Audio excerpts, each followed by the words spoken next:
ഇന്ന് ദേശാഭിമാനി പത്രത്തിൽ ഒരു വാർത്ത വന്നിട്ടുണ്ട്. അതിങ്ങനെയാണ്: CPM-നും LDF സർക്കാരിനുമെതിരെ 24 മണിക്കൂറും പച്ചക്കള്ളങ്ങൾ പ്രചരിക്കുന്ന ഏഷ്യാനെറ്റ് ന്യൂസ് ചാനലിനെ പ്രേക്ഷകർ തള്ളി. ഏഷ്യാനെറ്റ് 3-ാം സ്ഥാനത്തിലേക്ക് കൂപ്പുകുത്തിയിട്ടുണ്ട്. അപ്പോൾ 1-ാം സ്ഥാനം കൈരളിയായിരിക്കുമല്ലേ? കാക്ക മലന്ന് പറക്കും.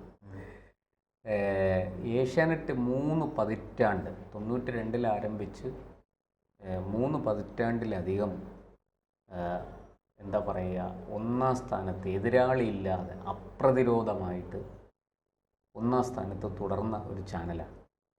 ഇപ്പോൾ കാലം മാറി, പുതിയ ചാനലുകൾ വന്നു, വാർത്തയുടെ അവതരണ രീതി തന്നെ മാറി, ഒരുപാട് വ്യത്യാസങ്ങൾ വന്നു അല്ലേ? നമ്മളൊക്കെ ഈ ജോലി ചെയ്ത് വന്നവരാണ്, നമുക്കറിയാം പണ്ട് എങ്ങനെയാണ്.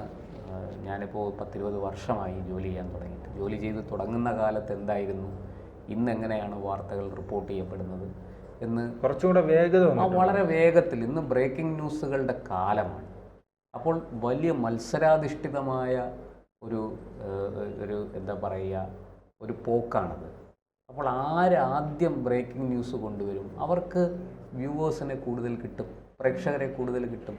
അതൊരു സ്വാഭാവികമായ കാര്യമാണ്. അതിനകത്തൊന്നും ആരും അത്ഭുതപ്പെടേണ്ടതില്ല. ഇവിടെ ഇപ്പോൾ ഏഷ്യാനെറ്റ് വളരെ മുന്നിലായിരുന്നു. പക്ഷേ നേരത്തെ ഇന്ത്യ വിഷൻ, നമുക്കറിയാം 2003 കാലത്തൊക്കെ ഇന്ത്യ വിഷൻ ഒരു ഫുൾ ടൈം ന്യൂസ് ചാനലായിട്ട് രംഗത്ത് വരുമ്പോഴാണ്, ആ കാലത്താണ് ഏഷ്യാനെറ്റ് ന്യൂസും അതുപോലെ തന്നെ മറ്റു പല ചാനലുകളും വരുന്നത്. പിന്നാലെ മനോരമ വന്നു, അതിനുശേഷം മാതൃഭൂമി വന്നു, അങ്ങനെ പല ചാനലുകളും വന്നു. ഇപ്പോഴും അങ്ങനെ ന്യൂസും പ്രോഗ്രാമുകളും കൂടെ ഒരുമിച്ച് പോകുന്ന ചാനലുകൾ നമ്മൾ കണ്ടിട്ടുണ്ട്. അമൃതയ്ക്ക് പ്രോഗ്രാമും ന്യൂസും ഒരുമിച്ച് തന്നെയാണ്, സെപ്പറേറ്റ് ചെയ്തിട്ടില്ല. ജീവൻ ചാനലിൽ. അപ്പോൾ അതുപോലെ ഈ നമ്മുടെ കൈരളി പണ്ട് ന്യൂസും പ്രോഗ്രാമും ഒരുമിച്ചായിരുന്നു. ഈ മറ്റുള്ളവർ ന്യൂസ് ചാനൽ തുടങ്ങിയപ്പോൾ കൈരളിയും ന്യൂസ് പ്രത്യേകമായിട്ട് തുടങ്ങി, അതിന് പ്രത്യേക ഒരു സെക്ഷൻ വെച്ച് പ്രത്യേകമായിട്ട് തുടങ്ങി. പക്ഷെ കൈരളി ഇന്ന് എവിടെ നിൽക്കുന്നു, ഏഷ്യാനെറ്റ് എവിടെ നിൽക്കുന്നു? ഏഷ്യാനെറ്റ് ആദ്യത്തെ 3 സ്ഥാനങ്ങളിലെങ്കിലും ഉണ്ട്. കൈരളി ആദ്യത്തെ 5 സ്ഥാനത്തിൽ പോലുമില്ല. കൈരളി ഇന്ന് 7-മോ 8-മോ അങ്ങോട്ടാണ് ഇന്ന് കൈരളി നിലനിൽക്കുന്നത്. അല്ല, ഇതൊരു പ്രസംഗത്തിൽ പാർട്ടി സെക്രട്ടറി തന്നെ പറഞ്ഞിട്ടുണ്ട്. അതെ, എല്ലാ ചാനലുകളും ബൂർഷകളുടെ കയ്യിലിരിക്കുമ്പോൾ ദേശാഭിമാനിയും ജനയുഗവും കൈരളിയും മാത്രമാണ് തൊഴിലാളികൾക്ക് വേണ്ടി സംസാരിക്കുന്നത്. പക്ഷെ ആ ചാനലുകൾ തൊഴിലാളികൾ കാണുന്നില്ല. ആ തൊഴിലാളികൾക്ക് പോലും പ്രിയം ഈ പറയുന്ന ഏഷ്യാനെറ്റും റിപ്പോർട്ടറും മനോരമയും മാതൃഭൂമിയും ഒക്കെയാണ്. പക്ഷെ ഈ വാർത്ത നല്ല ഗംഭീരമായിട്ടുണ്ടല്ലേ?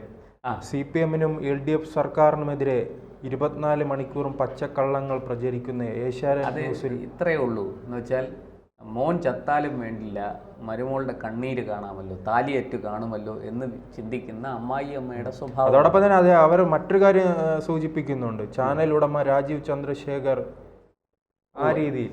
രാജീവ് ചന്ദ്രശേഖർ BJP-യുടെ സംസ്ഥാന അധ്യക്ഷനായതുകൊണ്ട് ചാനലിനകത്തും ദൈനംദിന കാര്യങ്ങളിലൊന്നും ഇടപെടുന്നില്ല.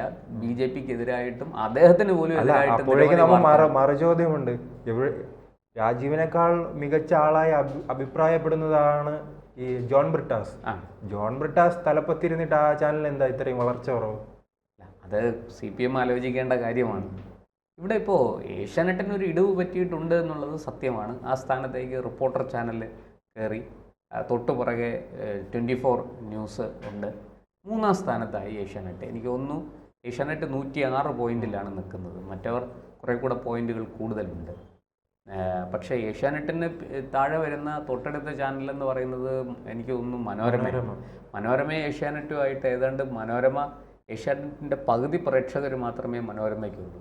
അതിനും താഴെയാണ് മാതൃഭൂമി, പിന്നെ അതിനും താഴെയാണ് ഈ പറയുന്ന 24x7, അതിനും താഴെയാണ് കൈരളി. ഇടക്കാലത്ത് കൈരളി ജനത്തിനും താഴെയായിരുന്നു. അപ്പോൾ അങ്ങനെ ഈ പ്രേക്ഷകർ അവർക്ക് ഈ പറഞ്ഞതുപോലെ ബ്രേക്കിംഗ് ന്യൂസ് ആരാണോ ഏറ്റവും കൂടുതൽ കൊടുക്കുന്നത് അവർ അവിടേക്ക് പോകും. പിന്നെ വിഷ്വൽ ക്ലാരിറ്റി, വാർത്താ അവതരണ ശൈലിയിലെ ആ മൂർച്ച, ഇതൊക്കെ ഒരു ഘടകമാണ്. വളരെ കൃത്യമായിട്ട് വളരെ നല്ല രീതിയിൽ വാർത്തകൾ അവതരിപ്പിക്കുന്ന ചാനലിന് കൂടുതൽ പ്രേക്ഷകരുണ്ടാകും, സ്വാഭാവികമാണ്. നമുക്കറിയാം ഈ റിപ്പോർട്ടർ ചാനൽ എങ്ങനെ നേരത്തെ നികേഷ് നടത്തിക്കൊണ്ടിരുന്നപ്പോൾ എങ്ങനെയായിരുന്നു അവരുടെ അവസ്ഥയെന്ന് നമുക്കറിയാം. ഇപ്പോൾ അരുൺകുമാറിനെ പോലെയുള്ളവർ രംഗത്തേക്ക് വന്നപ്പോൾ ആ ചാനലിന് വലിയ മാറ്റമുണ്ടായി. അത് വലിയ രീതിയിൽ കുതിച്ചുയർന്നു. ബ്രേക്കിംഗ് ന്യൂസുകൾ അല്ല, എനിക്കൊന്ന് ആ ഒരു കാഴ്ച അനുഭവം ഉള്ളത് കൊണ്ടായിരിക്കും അതെ, അല്ലേ? അത് കാഴ്ച കാരണം അവരുടെ റിപ്പോർട്ടിംഗ് രീതിയോട് പലർക്കും എതിർപ്പുണ്ട്. പല എതിർപ്പുകളും നാം തുടർച്ചയായി തന്നെ കേൾക്കുന്നുണ്ട്. പക്ഷെ ആൾക്കാർ എത്തുന്നത് ആ കാഴ്ച അനുഭവം ആ കാഴ്ചാനുഭവത്തിന് വേണ്ടിയിട്ടാണ്. അവരുടെ വാർത്തയിൽ പെശ കൊണ്ട് തെറ്റുണ്ടെന്ന് പറയുന്നു. ശരിയാണ്, അതിനോട് ഞാൻ യോജിക്കുന്നു. പ്രത്യേകിച്ച് ഓപ്പറേഷൻ സിന്ദൂർ നടന്ന സമയത്ത് അവർ പറഞ്ഞ പല വാർത്തകളും തെറ്റായിരുന്നു. ഉദാഹരണത്തിന് കറാച്ചി ആക്രമിച്ചു എന്ന ഒരു വാർത്ത പരന്നു, അത് എല്ലാ മാധ്യമങ്ങളും കൊടുത്തു. പക്ഷെ ആ വാർത്ത തെറ്റായിരുന്നു, അത് സത്യമല്ലായിരുന്നു. അപ്പോൾ അങ്ങനെയൊക്കെയുള്ള പ്രശ്നങ്ങളുണ്ട്. അങ്ങനെയൊക്കെയുള്ള പ്രശ്നങ്ങൾ ഉള്ളപ്പോൾ പോലും പ്രേക്ഷകർ അവരെ കൈവിടുന്നില്ല എന്നുള്ളതാണ് നമ്മൾ മനസ്സിലാക്കേണ്ടത്. വലിയ രീതിയിൽ പ്രേക്ഷക ശ്രദ്ധ അവർക്ക് നേടാൻ സാധിച്ചു, അല്ലെങ്കിൽ അവരുടെ വാർത്തകൾ കാണാൻ ആൾക്കാർ കൂടുതൽ താല്പര്യപ്പെടുന്നു എന്നുള്ളതാണ് ഇതിൽ നിന്ന് നമ്മൾ മനസ്സിലാക്കേണ്ടത്. അത് ശ്രീത്ത് പറഞ്ഞതുപോലെ ഒരു കാഴ്ചയുടെ അനുഭവമാണ്. നല്ല പിക്ചർ ക്വാളിറ്റിയിൽ നന്നായിട്ട്. അല്ല, അത് ആദ്യമായി നടപ്പിലാക്കിയ 24 ആണ്. ഇപ്പോൾ 24 ആണ് രണ്ടാം സ്ഥാനത്ത് എത്തി നിൽക്കുന്നത്. 24 ഇപ്പോൾ രണ്ടാം സ്ഥാനത്ത് നിൽക്കുന്നു. റിപ്പോർട്ടർ ഒന്നാം സ്ഥാനത്തേക്ക് കയറി. ഇപ്പോൾ ശരിക്കും റിപ്പോർട്ടറും 24ഉം തമ്മിലാണ് മത്സരം. പിന്നെ ഒരു കാലത്ത് അന്നത്തെ സാഹചര്യങ്ങളിൽ ഏറ്റവും നൂതനമായ സംവിധാനങ്ങൾ ഒരുക്കി രംഗത്ത് വന്നൊരു ചാനലാണ് ഏഷ്യാനെറ്റ്.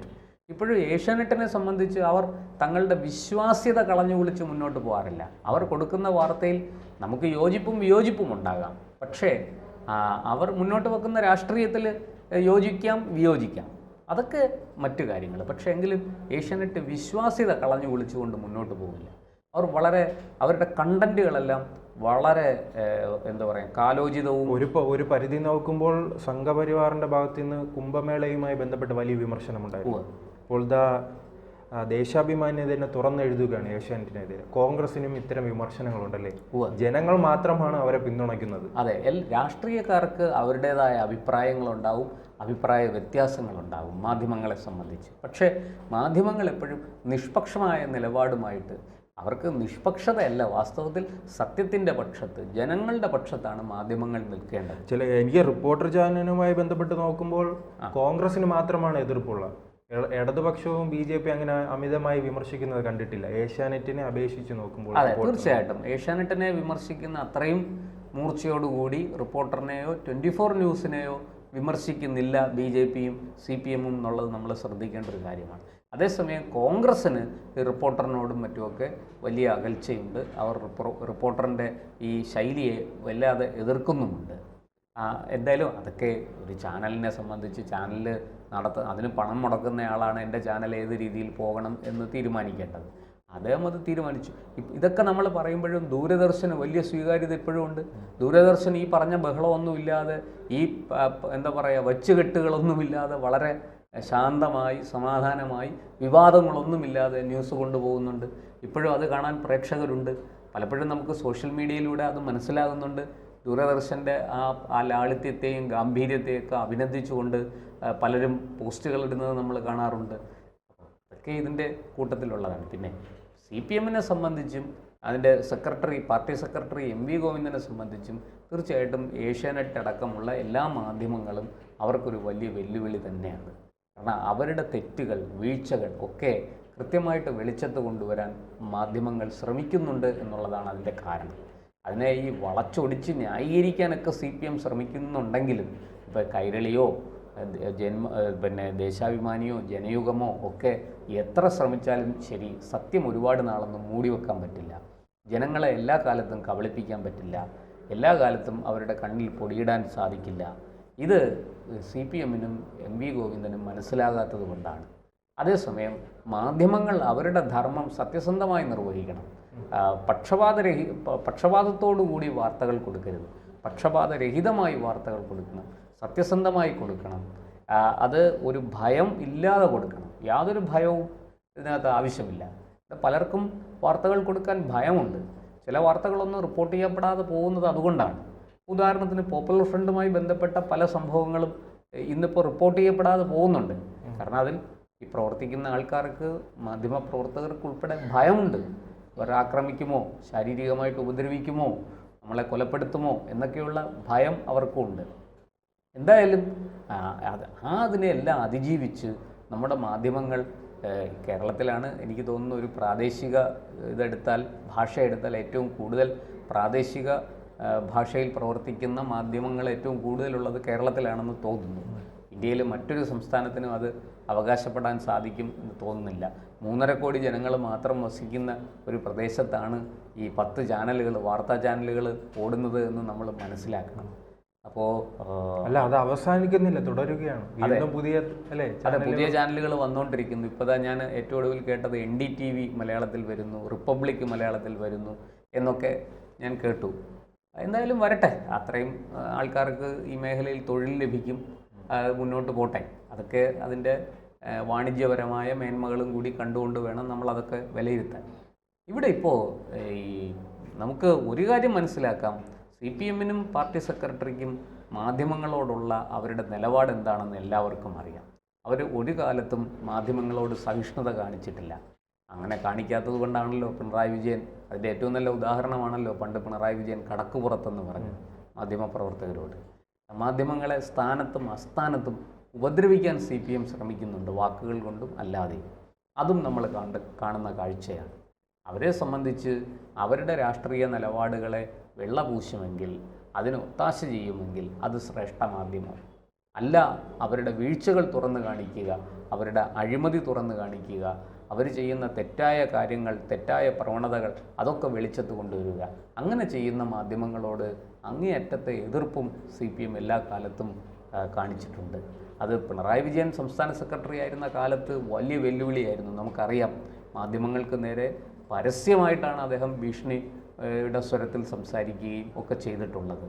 എന്തായാലും ഇപ്പോൾ ഈ ഏഷ്യാനെറ്റോ റിപ്പോർട്ടറോ 24 ന്യൂസോ ഏതുമാകട്ടെ, അത് 1-ാം സ്ഥാനത്ത് വരും, ചിലപ്പോൾ 3-ാം സ്ഥാനത്ത് പോകും, അതൊക്കെ മാറി മറിഞ്ഞ് സംഭവിക്കും. പക്ഷെ അതുകൊണ്ട് ഏഷ്യാനെറ്റ് മോശമാണെന്നോ റിപ്പോർട്ടർ വളരെ നല്ലതാണെന്നോ ഒന്നും നമുക്ക് പറയാൻ സാധിക്കില്ല. ഓരോ വാർത്തകളും അവർ ജനങ്ങളുടെ മുന്നിൽ എത്തിക്കുന്ന ശൈലി, രീതി, അതിനൊക്കെ പ്രാധാന്യമുണ്ട്. അതനുസരിച്ചാണ് ജനം വിലയിരുത്തി അവർക്ക് മാർക്കിടുന്നത്. ഇപ്പോൾ ജനപിന്തുണ കൂടുതൽ, പ്രേക്ഷക പിന്തുണ കൂടുതൽ റിപ്പോർട്ടർ ചാനലിനാണെന്ന് ഇപ്പോൾ നമുക്ക് പറയാം. നാളെ അത് മാറി തിരിച്ച് ഏഷ്യാനെറ്റ് 1-ാം സ്ഥാനത്തേക്ക് വന്നുകൂടായികയൊന്നുമില്ല. ഏഷ്യാനെറ്റിനും അതിന് ശ്രമിച്ചാൽ സാധിക്കും. അത് ആർക്കും കൈരളിക്ക് വേണമെങ്കിലും 1-ാം സ്ഥാനത്തെത്താം. പക്ഷേ നിഷ്പക്ഷമായിട്ട്, പക്ഷപാതരഹിതമായിട്ട് വാർത്തകൾ കൊടുക്കണം. അല്ലാതെ പാർട്ടിയുടെ ഏറാൻമൂളിയായി പാർട്ടി പറയുന്നത് പോലെ വാർത്ത കൊടുക്കാൻ നിന്നാൽ ഒരിക്കലും അത് ജനം അത് സ്വീകരിക്കില്ല. ജനങ്ങളുടെ ഹൃദയത്തിൽ അതിന് ഇടം ഉണ്ടാവില്ല എന്ന് മാത്രമേ ഉള്ളൂ.